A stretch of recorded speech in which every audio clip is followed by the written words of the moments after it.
InsideBoxing's The ThrowDown.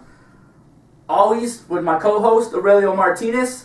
On this segment, we will discuss Floyd Mayweather's recent rumor mill, because they always seem to be rumors. Alleged, yeah. As well as our very own Mile High Mike Alvarado upcoming bout with Juan Marquez. But first of all, let's start off on Floyd Mayweather. Even though I brought us in off air, I told you last night. For those who don't know, I have a reliable source inside the Mayweather camp. My friend is in and out of the gym. You can always find him in pictures. He's always on HBO's 24/7, now Showtime's All Access. He's always in the background. Reliable source. We were talking boxing business last night. I briefly brought it up to him, and he said the same thing I just said. All rumors, man. Okay. But for now, for the people who haven't been on the internet and don't know exactly what we're talking about, TMZ it busted out a story about Floyd Mayweather being accused of beating up a couple of his employees. I mean, seriously. I mean, close to death type. Well, not up. Floyd, his bodyguards. Well, Floyd was there. Okay, according to the TMZ article. Okay, so and actually that's the only article that has gone out. Now you'll read a lot of stories by other publishments and stuff, but they all refer to the TMZ. None of the other ones are legitimate in bringing the new information. All they're doing is taking that TMZ story and putting it into their own story, which is common in web writers. Everyone that wants to put something on their website about something, but TMZ is the one that brought the story to life. So the way it goes is, according to the TMZ article, is Floyd accused a couple of his employees that he had hired to come in and do some work at his house, and when he got back, he noticed that there was some jewelry missing, and supposedly he accused these two employees about stealing the jewelry. He then supposedly told him to meet him somewhere at a remote area, where they went to meet him, where they were beat up, okay, with the use of instruments, bats, poles, things like that, to the extent to where it was a near death, according to the story, with broken bones and all this good stuff. So that's what the story says, okay? And of course, it's all alleged. Nothing official has come out from any attorneys or any legal organization. So right now, it's just basically a story that came out on TMZ and has been blown out by every website and publication that has anything to do with sports and boxing out there. Okay, so now go ahead and continue. Like I said, my reliable inside source says it's nothing but a rumor. It's nothing but a scheme for someone to get money. What you didn't mention about the TMZ report is that the two gentlemen allege that this happened weeks ago. If someone came after me, someone of a high public figure like that attacked me, and I knew where to find these people, I would not wait weeks, especially if I was innocent. I would not wait weeks to report something like this. Well, maybe they were in the hospital.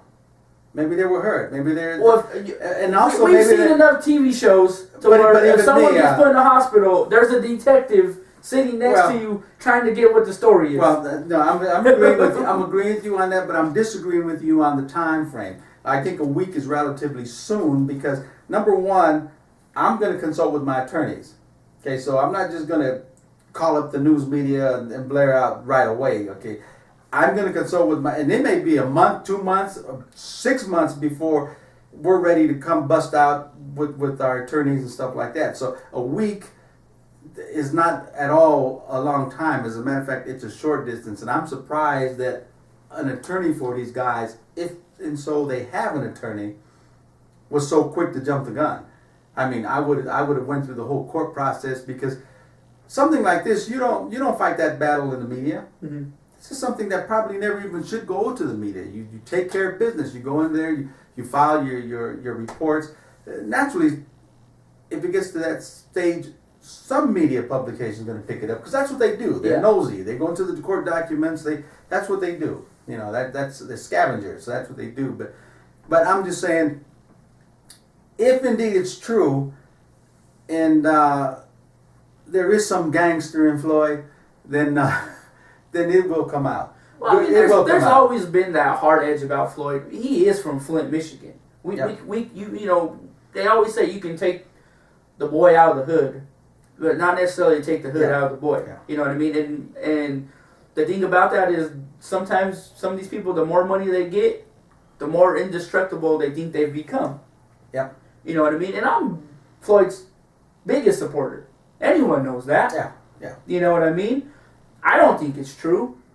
You know what I mean? And I get calls. I got to get calls from all my friends. I got to get calls from people who actually think I'm like inside his camp or something. Yep. You know, to answer questions, and I have nothing to say. You know, it's just like you said. There will be attorneys involved if it's true. There will be a media onslaught if it's true. It's just the thing that bugs me the most is, you know, the notion to always assume someone's guilty. Right, and that's part of these web riders. You know what I mean? Okay, and I'm not saying web riders like they ride. I'm saying web riders like they ride the boat. Okay, all they do is they can't put their original content on their website, so they just grab someone else's content and put it into their own words, and they spread out with it. So most of your web riders' websites are just full of rumors, generalizations, myths, untruths, because that's what they do. So we're not here to pass judgment on anyone. It's just a story that came out, and obviously there's some truth to it. How extent of it is it being blown out of proportion? Are they trying to make this into the O.J. Simpson syndrome, a man that was also very wealthy and just went wrong?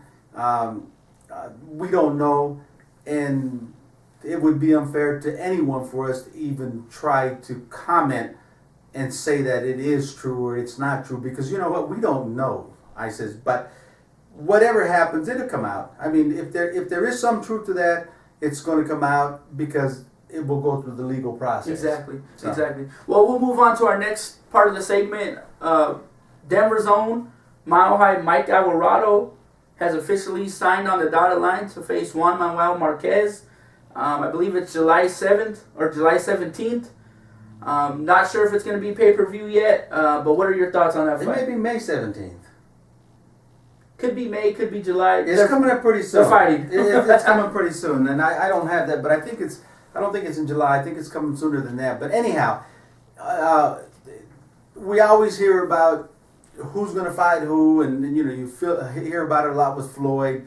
But the bottom line is, don't run around and say, okay, he's going to fight Amir Khan and this. And same thing with Mike and Juan. The rumors have been coming around, especially here locally in Colorado, about that fight happening. But it's always happened with Mike. He's going to fight this guy. He's going to fight that guy. It's always best to wait and see when it's a done deal. This is a done deal. You got Juan Marquez, who is going to fight Mike Alvarado. And what's interesting, Eric, is this is actually a qualifying bout or an elimination bout, or call it whatever you want. But the winner of this bout, according to Bob Arum, is going to be matched with the winner of the Pacquiao-Timothy Bradley bout. Which, on a side note, sucks for Ruslan Provodnikov, because he deserves any of these guys before anyone else deserves them. And I think he beats all of them. Exactly. But speaking of this bout, like you said, not only is it an eliminator bout on one end, it's an eliminator bout on two ends. The loser goes to the back of the pack. Yeah. This is a crossroads fight. If Alvarado loses, that's 3 out of his last 4. You know what I mean? Puts him in a serious situation. You know, his image is always taking a hit. Yep. So he literally gets kicked to the back of the bus. Yeah. But you know what? I'm glad for Mike. I know Mike personally. I knew him and I know his family. You couldn't ask for a better thing from Mike because he's been in this game since he's been a very young kid. He struggled not only in the boxing scene, in the street life and everything else. And you know what? I don't care what anyone says about Mike. He's been successful in boxing. He's made money in boxing, and he stands to make a lot more money in boxing. And I think that's all you can ask for someone that comes from the hood, from the streets, to make his way and become successful. Exactly. So what happens after that, it's going to be entirely up to Mike, okay? Yeah, exactly. And what he does. But he's actually made some decent money in his career, and he stands to make a lot more money, especially winning this fight. Especially if he wins, exactly. If he wins this fight, which I'm going to tell you, people... And a lot of people ain't giving him a chance. They don't give him a chance, but Mike has a big chance. And let me break it down to you real quick, okay? Juan Marquez is 40 years old. Now, I don't care what anyone says. 40 years old in boxing is old, okay? You have your exceptions, Bernard and Hopkins and these people. But then again, Bernard ain't fighting the tough caliber fighters. They're not in his... So he can do that. You had your George Foremans. But very few athletes get into their 40s and can do that. Now, let me go back to stage, Eric, to the Pacquiao fight, okay? When Marquez knocked Pacquiao out, okay? Marquez wasn't winning that fight. He was on the verge against himself. I don't think he won a round in that fight. He was being dominated, okay? I mean, it was a good fight. It was a close fight. It was rock'em sock'em, back and forth. But he was not winning the rounds. It was Pacquiao that was winning the rounds. And to me, that punch that put Pacquiao down, people after, hindsight is 20/20. And people were saying, well, he practiced that in the gym, he did this and that.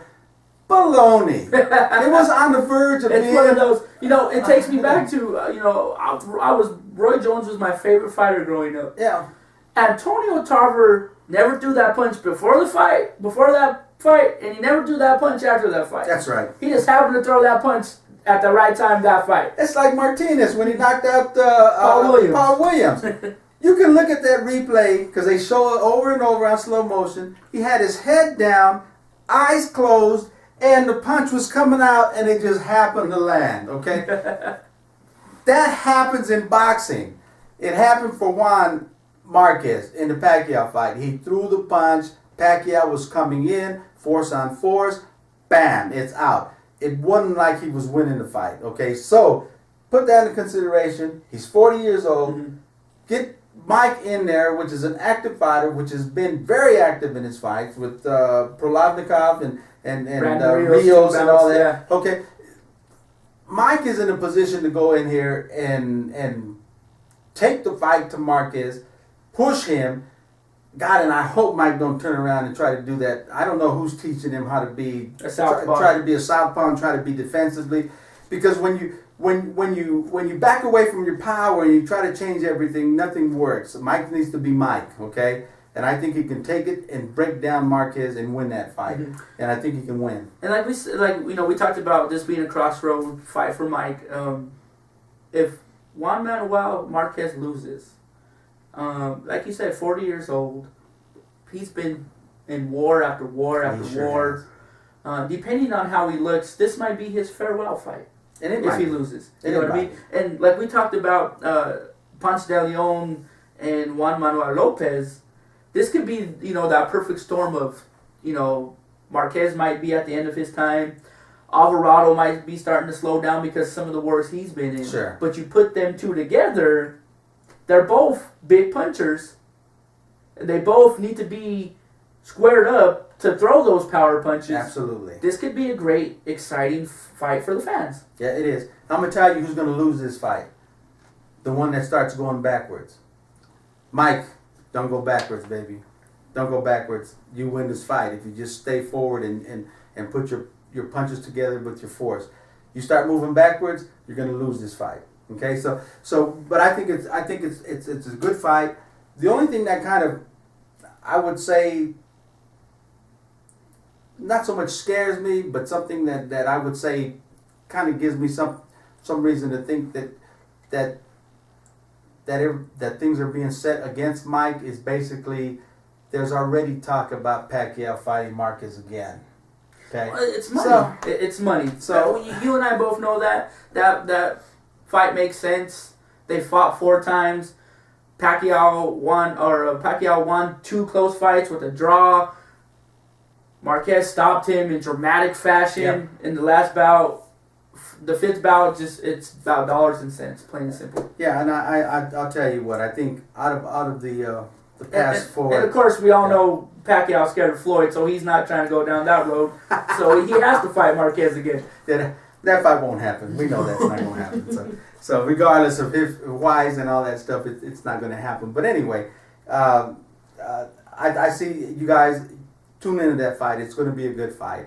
No matter who wins, you're going to see a good fight. So that's one that you can. Well, both fighters are always in exciting fights. Like, hands down, they're always in exciting fights. I just that's one that you can feel comfortable paying for and know you're going to get your money's worth. So with that, Rick, what's the next on our? Well, we're going to end this segment right here. I want to thank all our followers and fans for the encouragement and the emails. We appreciate the love. Continue to come back. But we will return with the 3rd segment where we talk about a handful of Colorado prospects. We're going to talk about the new crew coming out of Denver, in the Denver area. You go back a little ways. The new young guns. And I'm going to tell you, promising crew. And it's starting to heat up between them. It's starting to heat up, and there's a lot of things I like about this crew, and I'll tell you why when we get back, okay? So stay with us. Come back and watch our last segment when we talk about the local scene.